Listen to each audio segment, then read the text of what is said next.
Okay guys, welcome back na naman sa aking YouTube channel. Ito na guys, yung inaabangan nyo, yung Orb class kasabay ng boosting server. Kung babasahin nyo dito guys, new winds of war are soon to arrive on the battlefield of Nightcross as the arrival of the new class Orb and the opening of the new boosting server is a week away.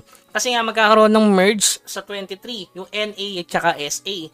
Siyempre, sasabay na dyan yung new class. Or kung mapapansin nyo guys, ano kasabay nung boosting server na sinasabi natin sa lag? Yung R2. Sasabayan nila yan mga bossing. Ang problema dyan, mamimili ka tuloy kung boosting server ng NC or doon sa R2.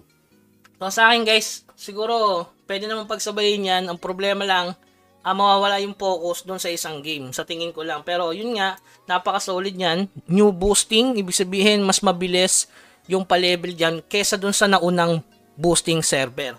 Kaya yun, handa nyo na yung kung ano yung character na gagamitin nyo. Sa akin kasi gagawa akong archer dyan, tsaka syempre yung cleric na pinaplano ko noon pa para may sarili akong buffer at tsaka syempre farm ng Ravium. Eto na mga bossing, handa nyo na sa tingin ko.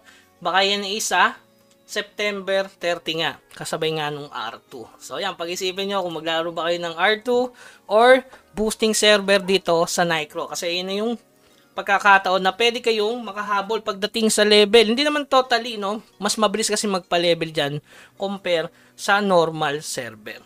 Okay, so nakagawa tayo ng dalawang level 55 dyan.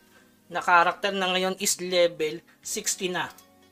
Kaya mas maganda diyan ka magsisimula kung magsisimula ka pa lang sa Nightcross. Okay? So, para sa iba pang update, huwag kalimutan mag-subscribe sa ating channel. Hanggang sa muli, paalam.